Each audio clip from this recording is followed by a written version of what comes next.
강주 가톨릭 평화방송 향기로운 오후 주님과 함께 잘 청취하고 있습니다. 사랑합니다. 최고입니다. 감사합니다. 앞으로도 늘 애청할게요. 여러분은 지금 향기로운 오후 주님과 함께를 함께하고 계십니다. 방송 잘 듣겠습니다. 응원합니다. 하나, 둘, 셋. 파이팅! 우리는 하느님께 바치는 그리스도의 향기니까요.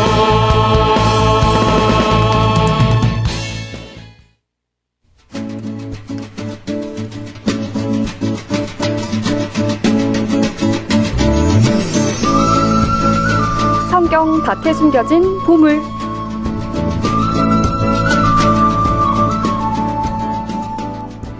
이 코너는 다가오는 주일 전까지의 한 주간 미사의 복음과 독서를 복습하는 시간으로 가톨릭 신자들이 성경을 읽으면서 생겼던 궁금증들을 풀어보고 성경 안에 담긴 의미를 이야기 나눠보는 시간인데요. 성경, 그 안에 숨겨진 보물을 함께 찾아보는 그 행복한 여정에 여러분을 초대합니다. 신자들의 새로운 신앙 길잡이가 되주실 진도 진길 본당의 김성기 요한 근구 신부님과 함께합니다. 신부님 어서 오세요. 네, 안녕하세요. 반갑습니다. 김성기 신부입니다. 네, 신부님 한 주간 어떻게 지내고 오셨나요?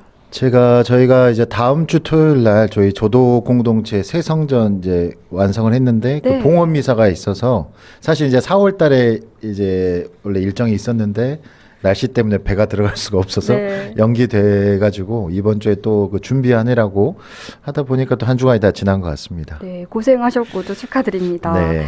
네, 성경 밭에 숨겨진 보물은 여러분들의 참여로 이루어집니다.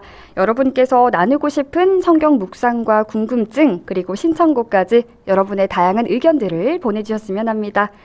오늘 참여해주신 애청자 여러분들 가운데 선정해서 선물 드릴 예정이니까요. 많은 참여 부탁드리고요. 자, 그럼 성경 밭에 숨겨진 보물에 참여하실 수 있는 방법을 신부님께서 소개해 주시겠어요? 네, 100원의 정보 이용료가 있는 휴대전화 문자 메시지 샵 5005번으로 보내주시면 되고요. CPBC 빵 앱을 다운받은 분들은 무료 메시지 창인 빵톡을 이용해 주시면 되겠습니다. 그리고 유튜브 댓글로도 남겨주셔도 좋습니다. 네, 오늘은 부활 제4주간이죠. 부활 제4주일 성소주일부터 17일 토요일까지의 독서와 복음 말씀 가운데 선택해서 성경 궁금증들을 풀어보려고 합니다. 지난 한 주간의 매일 미사 독서와 복음 말씀 중에서 오늘 함께 이야기 나눠볼 성경 내용은 뭔가요, 신부님? 저희가 계속 지금 매일 미사 때 복음으로 요한복음을 읽고 있는데요. 그 중에서도 요한복음 10장 1절부터 30절의 말씀을 한번 같이 살펴보고 싶습니다. 네, 매일 미사 복음 순서로는 12일 월요일과 13일 화요일의 복음 말씀인데요. 관련 내용을 함께 살펴보기 전에 부활 제4주간의 첫 시작이었던 부활 제4주일이자 성소주일이며 착한 목자주일에 대해서 먼저 함께 이야기를 나눠볼까요? 네, 우리가 매년 부활 네 번째 주일, 4주일을 이제 성소주일로 보내는데요. 그때는 뭐 성직자나 수도자 또 그 외에 뭐 선교사라든지 그런 어떤 특수한 어떤 사명을 가지고 살아가는 이들의 성소 발전, 증진을 위해서도 있지만 무엇보다 이제 모두 이제 하나님의 말씀을 또 목소리를 듣고 살아가는 우리 모두의 성소를 위해서도 기도하는 날이었겠죠. 네. 그래서 이제 우리가 매년 성소주일로 보내는 부활 제4주일 복음은 뭐 좀 구절이 다르긴 해도 요한복음 10장에서 이제 보통 우리가 듣게 되는데요.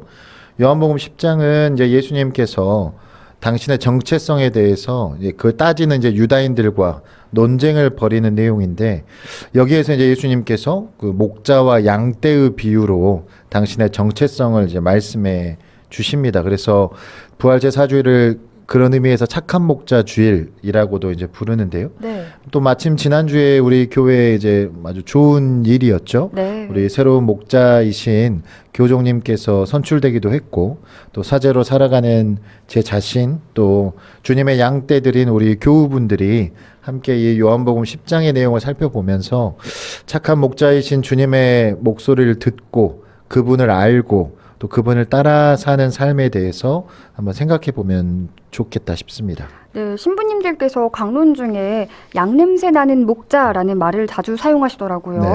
그만큼 성경 안에서 목자와 양떼 관련 내용이 꽤 자주 등장하죠. 네, 양냄새 나는 목자가 되라는 말씀을 이제 돌아가신 선종하신 프란치스코 교종님께서 하셔서 더 이제 사제들도 또 교우분들도 이 말씀을 많이 들으셨을 것 같은데요. 그만큼 이제 성경 안에서 목자와 양이라는 주제가 자주 등장합니다. 이제 왜 그러냐면 이제 그 성경이 쓰여진 당시의 배경이 목축업이 이제 주로 하는 사회였고 또 유목 사회라고 하죠. 우리가 이제 떠돌면서 생활을 하는 물과 풀을 찾아서 떠도는 그런 사회였기 때문에 목자와 양이라는 주제가 자주 등장을 하는 것이고요. 그러니까 이렇게 자신들이 키우는 가축들을 데리고 먹일 풀과 물을 찾아서 이곳저곳 떠돌면서 살던 당시 사람들에게는 이렇게 목자와 양의 관계는 아주 친숙하고 익숙한 것이었겠죠. 네. 물론 지금 우리에게는 뭐 그런 모습이 좀 익숙하진 않지만 그래도 우리가 이제 항상 제가 초반에 말씀드렸듯이 성경의 세계가 바로 우리의 세계라는 마음으로 이 성경 말씀을 좀 더 묵상해 보신다면 그 의미를 우리도 충분히 느낄 수 있을 거라고 생각이 들고요. 일반적으로 이제 구약 성경에서는 이제 목자와 양을 비유로 해서 하나님과 이스라엘 백성의 관계를 말하기도 하고 또 신약 성경에서는 그것이 더 발전돼서 예수님과 교회 사이의 관계를 목자와 양떼로 이제 비유하기도 하는데 오늘날 우리 교회 공동체에서는 보통 이제 사목자와 이제 함께하는 공동체 구성원들, 교우들의 관계를 그렇게 목자와 양으로 이제 비유하기도 하죠. 네, 신부님, 목자와 양의 관계가 어떻길래 이 성경에 자주 등장하는 걸까요? 그러니까 양이라는 동물이 어떤 특성을 가지고 있는지를 좀 보면 우리가 조금 더 쉽게 이해가 될 것 같은데요. 네. 양이라고 하는 동물은 저도 이제 찾아보니까 방향 감각이 이제 별로 없다고 해요. 그리고 시력이 좋지도 않아서 무리로 떼로 지어서 다니는데 그 무리를 이탈하면 혼자 힘으로는 무리로 돌아오기가 힘든 그런 특성이 있고 또 시력이 안 좋다 보니까 어떤 안전한 곳을 찾아서 자신의 몸을 숨기고 보호할 만한 그런 능력이 좀 부족한 것이죠. 네. 그리고 우리가 양의 이미지를 생각해 보면 털이 북실북실 이렇게 하잖아요. 근데 그거 외에 양이 뭐 예를 들어 자기 자신을 스스로를 지킬 수단들이 없죠. 날카로운 뭐 뿔이 있는 것도 아니고 네. 발톱 뭐 이게 센 발톱이나 이런 게 있는 것도 아니고 빠른 다리가 있어서 뭐 도망갈 수 있는 것도 아니고 그래서 이제 길을 잃고 무리에서 떨어지면 맹수에게서 이제 잡혀 먹힐 위험이 훨씬 더 이제 큰 거죠. 네. 혹은 이제 굶어 죽을 위험도 크고요. 그래서 근데 또 보니까 이건 좀 재밌었는데 양이 또 잘 넘어진대요. 근데 네. 넘어지면 그 동글동글 하잖아요. 네. 그래서 잘 넘어지면 스스로 일어나지를 못해서 누가 이제 일으켜 줘야 되는 거죠. 그러니까 목자가 그 잡아서 일으켜 줘야 되고 근데 또 일으켜 준다 해도 다리가 좀 제 기억에는 얇은 것 같은데 네. 그래서 금방 중심을 잡고 이제 똑바로 걷지 못해가지고 이게 좀 잡아줘야 되는 그런 특성이 있다고 합니다. 그러니까 이런 특성들을 이제 양이 가진 특성들을 생각하면 목자가 양들에게는 그 양떼들에게는 반드시 필요하겠다라는 생각을 우리가 할 수 있죠. 양이 그렇게 때를 이탈하지 않도록 이끌어주고 또 죽음의 위협에 노출되지 않도록 안전하게 지켜주고 또 넘어지면 일으켜줘야 되고 그렇게 이제 도움을 주는 목자는 양떼의 이제 주인임과 동시에 어떻게 보면 동반자라고 할 수 있는 거죠. 친구라고 할 수 있는 거죠. 그래서 목자는 밤낮 없이 그렇게 양떼와 함께 생활하면서 그들을 지켜주기 때문에 목자의 그 권위는 양떼를 향한 어떤 헌신, 그리고 희생, 사랑의 바탕을 두고 있다라고 할 수 있겠습니다. 네. 그래서 이러한 목자와 양떼의 관계를 우리가 알게 되면 왜 성경에서 하느님과 이스라엘 백성들 또 예수 그리스도와 교회의 관계를 목자와 양떼로 비유했는지를 우리가 더 이해해 볼 수 있는 거죠. 네, 주님께서는 목자이시고 우리는 그분의 양떼로 볼 수 있겠죠. 그렇죠. 우리가 구약에서 그런 이미지들이 많이 나오는데 아마도 우리 모두에게 가장 익숙한 내용이 시편 23편에 나오는 주님은 나의 목자 아쉬울 것 없어라라고 시작되는 그 시편의 내용일 거예요.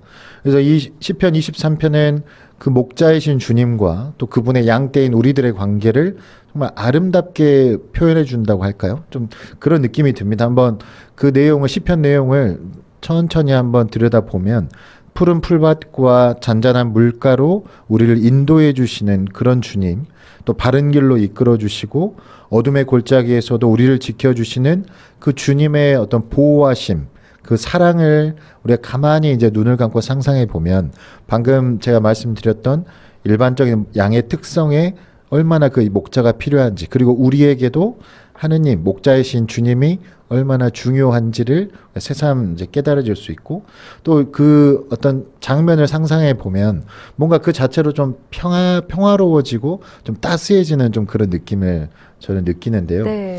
근데 이렇게 이제 구약 성경에서는 이제 착한 목자로서의 하느님 이미지가 대부분이었다면, 이 이미지가, 이 모습이 신약 성경 안에서는 이제 예수님을 통해서 완성이 되는 것이죠. 복음에서 이제 곳곳에 보면 예수님께서 이런 마음을 이제 좀 느끼신다고 해요. 예수님께서는 사람들을 보시고 가엾은 마음이 드셨는데 그들이 목자 없는 양들처럼 시달리며 기가 꺾여 있었기 때문이다라고 이제 말하기도 하고요. 또 12제자를 이제 파견하시는 장면이 복음 안에 담겨져 있는데 거기에서 제자들에게 당부하시는 말씀이 이스라엘 집안에 길 잃은 양들에게 가라라고 하십니다. 그래서 네. 아버지와 하나다. 요한복음 10장 30절, 오늘 우리가 살펴볼 마지막 구절에 아버지와 나는 하나다라고 말씀하시는데, 아버지와 하나이신 그 아들 예수님께서는 그런 아버지와 같은 마음으로 우리를 돌보시고 지켜주시는 착한 목자라고 할 수 있겠습니다. 네, 신부님께서 앞서 말씀해주신 이야기에 대한 이해를 바탕으로 이번 부활 제4주간 가운데 들었던 요한복음 10장의 나는 착한 목자다에 대한 말씀을 함께 살펴볼까요? 네.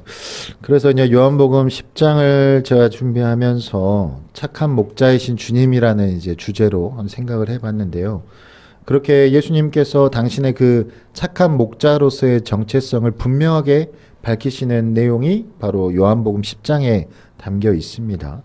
요한복음 10장 11절 또 14절에서 거듭해서 나는 착한 목자다라고 예수님께서 당신의 이제 정체성을 밝히시는데, 그러면서 10장 11절 또 15절에 이어서 착한 목자는 양들을 위하여 자기 목숨을 내놓는다라고 또 말씀을 하세요. 네. 우리를 그렇게 살게 하기 위해서, 또 우리를 지키고 보호하시기 위해서 당신께서 이 세상에 오신 이유가 그렇게 십자가에 못 박혀서 죽음을 맞이하리라는, 하지만 당신의 목숨을 기꺼이 양들인 우리를 위해서 내어주시겠다는 그런 주님의 지극한 사랑을 표현하신 부분이라고 할 수 있겠고요. 네. 그러면서 이제 10장에 이제 연이어서 나오는 게 중요한 것이, 이제 우리의 입장에서 우리는 그러면 그런 목자이신 주님을 어떻게 이해하고 또 알고 받아들여야 될까? 예수님께서 이렇게 말씀하십니다. 10장 3절, 4절, 16절, 27절에는 양들은 목자의 목소리를 알아듣는다라고 말씀하시고, 10장 14절 또 27절에는 양과 목자는 서로를 안다라고 또 말씀하시고요. 또 10장 4절 또 27절에서는 양은 목자를 따른다라고 이제 말씀을 하세요. 여기에서 우리가 되새겨야 될 것이 듣는 것, 들음과 또 아는 것, 암, 또 그리고 따르는 것, 따름의 어떤 자세를 우리 양떼인 우리가 가져야 한다는 거죠. 네. 양이 목자의 목소리를 알아듣듯이 우리는 먼저 하느님의 목소리를, 또 그분의 말씀을 들어야 하는 겁니다. 성경을 통해서 우리에게 이미 말씀하고 계셨고, 또 우리가 살아가는 이 하루하루 일상의 어떤 순간순간들과 또 내가 함께하고 마주하는 어떤 사람들, 주변 사람들을 통해서 하느님께서는 말씀하시고, 그런 상황들과 사람들을 통해서 하시는 하느님의 목소리에 귀를 기울이는 사람은 이제 하느님을 조금씩 알아갈 수 있는 것이죠. 느낄 수 있고 또 만날 수 있는 것이죠. 그렇게 들음으로써 하느님께 대한 알을 얻는 사람은 착한 목자이신 하느님이 얼마나 나에게 좋으신지, 우리에게 좋은 분이신지를 깨닫게 되는 거고, 네. 그러게 되면 그분의 삶을 나도 따라 살고 싶다, 닮고 싶다, 배우고 싶다, 그렇게 그런 마음으로 이제 그분의 뒤를 주님의 뒤를 이제 따를 수 있게 되는 것이죠. 그러니까 우리가 아까 양과 목자의 관계를 봤던 것처럼 양들이 목자에게 모든 것을 자신들의 모든 것을 맡기고 의지하는 것은 목자에 대한 굳은 그런 믿음이 굳건한 믿음이 있기 때문이잖아요. 네. 마찬가지로 이제 신앙인인 우리도 하나님을 이제 믿는다면 하나님께서 작고 부족한 우리를 통해서 당신의 큰 일을 하시도록 우리의 모든 것을 먼저 내어 맡겨드릴 수 있는 그런 마음 자세가 필요하지 않을까 싶습니다. 네, 문자가 좀 도착해서 소개를 해드릴까 합니다. 유튜브 댓글로 풀꽃님께서 찬미예수님, 신부님 반갑습니다 남겨주셨고요. 그라시아님께서 신부님 반갑습니다. 비도 오시는데 먼 길 오시느라 수고 많으셨습니다 남겨주셨습니다. 그리고 8966님께서 문자로 신부님 안녕하세요 하고 인사 남겨주셨고요. 또 영숙 모니카님께서도 신부님 반갑습니다. 오늘 편안하게 듣고 있습니다. 성경은 배워도 어려워요. 그래도 알기 쉽게 설명해 주셔서 감사합니다 남겨주셨습니다. 네. 그러면서 또 가밀라님도 남겨주셨네요. 가밀라님도 찬미예수님, 금부신부님 반갑습니다. 조도공소 축복식 날 맑은 날을 허락하시길 기도합니다 남겨주셨습니다. 신부님, 오늘 나눈 내용을 통해서 신자분들이 좀 어떤 묵상을 하셨으면 하시나요? 네, 오늘 요한복음 10장 1절부터 30절 말씀을 가지고 목자와 양의 관계 그리고 착한 목자이신 주님과 그분의 양떼인 우리를 이제 한번 생각해 보자고 말씀드렸는데 마지막으로 이런 말씀을 좀 드리고 싶습니다. 제가 항상 되새기는 말이기도 한데요. 우리가 잘 아는 루카복음 15장 4절부터 7절의 말씀은 그 되찾은 양의 비유예요. 100마리의 양 중에서 잃어버린 한 마리 양을 찾아 헤매다가 그 양을 되찾고 돌아오면서 기뻐하는 그 목자의 모습이 바로 우리 하느님의 모습이죠. 근데 하느님의 수학 방법은 우리와 좀 다르신 것 같아요. 100에서 우리가 100마리 양이 있어서 그중 한 마리 잃어버리면 찾기는 쉽지 않죠. 그 사막 한가운데, 광야 한가운데서 찾는 건 쉬운 일이 아닌데. 네. 그러니까 100에서 1을 빼도 99마리가 남으니까 그 다행이다고 그 99마리를 지켜 나갈 것 같지만 주님께서는 그 100마리에서 한 마리라도 빠지면 0이 되는 거죠. 그러니까 100-1이 99가 아니라 0이 된다는 거죠. 네. 그러니까 그만큼 한 마리 한 마리 양을 아끼시고 사랑하는 것처럼 우리 한 사람 한 사람을 그토록 하나님은 사랑하시고 또 우리 중 하나라도 잃어버리면 모든 것을 잃은 것처럼 마음 아파하시는 분이 바로 우리가 믿는 주님이라는 것을 우리가 안다면 우리의 삶이 더 조금은 더 든든하고 행복해지지 않을까 그런 마음들을 우리 교우분들께서도 좀 가져보시면 좋겠다 싶습니다. 네, 성경 밭에 숨겨진 보물 코너에서는 애청자분들이 직접 문자로 남겨주신 성서적 궁금증들을 함께 풀어드리고 있습니다. 오는 주일부터 다음 주 금요일까지 매일 미사의 독서와 복음을 읽으면서 잘 이해가 되지 않았던 부분과 함께 여러분의 묵상을 문자나 빵톡으로 남겨주시면 좋겠습니다. 신부님께서 참여 방법 다시 한번 알려주시겠어요? 네, 휴대전화 문자 메시지 우물정자 누르시고 550055 샵 5005번 있습니다. 100원의 정보 이용료가 있고요. 또는 스마트폰 어플 CPBC 빵의 빵톡으로 그리고 유튜브 댓글로 여러분들의 물음과 혹은 묵상 또 궁금증들 남겨주시면 좋겠습니다. 네, 좋습니다. 호두님께서 늦게나마 출첵합니다. 나에게 하느님이란 반짝이는 별이다. 별 위에 내가 있고 별 아래는 내가 있다라고 이렇게 또 시적인 문자를 남겨주셨습니다. 상당히 곰곰이 되짚어보게 되는 말이네요. 네. 신부님, 아쉽게도 시간 관계상 성경 밭에 숨겨진 보물 마칠 시간이 다가오고 있는데요. 혹시 문자 오늘 제가 좀 소개해드린 거 들으셨을까요? 네네네. 그럼 선물 받으실 애청자분들을 선정해 주시겠어요? 몇 분 드릴 수 있나요? 2분 네, 선정해 주시면 알겠습니다. 좋겠습니다. 그러면 유튜브 댓글로 보내주신 그라시아님 그리고 가밀라님 네. 두 분께 선물 보내드리도록 하겠습니다. 네, 그라시아님, 가밀라님 축하드립니다. 100원의 정보 이용료가 있는 휴대전화 문자 메시지 샵 5005번으로 참여 닉네임과 성함 그리고 선물 받을 주소를 남겨주시면 소정의 선물을 챙겨서 보내드리겠습니다. 그리고 저희가 월말에 선물을 일괄 발송하고 있어서 선물이 생각하신 것보다 조금 늦게 도착할 수 있다는 점 참고 부탁드립니다. 네. 안 그래도 이제 방송 전에 이제 들었는데 사실 이제 저랑 우리 별님 아나운서를 아시죠?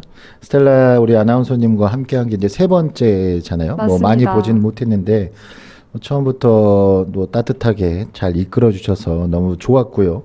또 오늘이 마지막이라고 이제 하시니까 우리가 이제 방송 전에도 뭐 앞으로에 대해서 조금은 이제 나눴지만 네. 우리 스텔라 아나운서님께서 바라시는 그 꿈들이 하나하나씩 다 이루어지기를, 그리고 이 평화방송에서의 1년이 아주 좋은 자양분이 되어서 더 좋은 모습으로 우리가 만날 수 있으면 좋겠다 싶습니다. 우리 네. 아마 애청자들께서 많이 아쉬워하시겠는데요. 살짝 눈물 날 것 같지만 네, 신부님 응원 받고 더 날개 달아서 네, 훨훨 가보도록 기도하겠습니다. 하겠습니다. 네, 신부님도 늘 행복하시고요. 네. 오늘도 좋은 말씀 잘 들었습니다. 진도 진길본당 김성기 신부님과는 여기서 인사 나누도록 하겠습니다. 오늘 말씀 감사합니다, 신부님. 네, 감사합니다.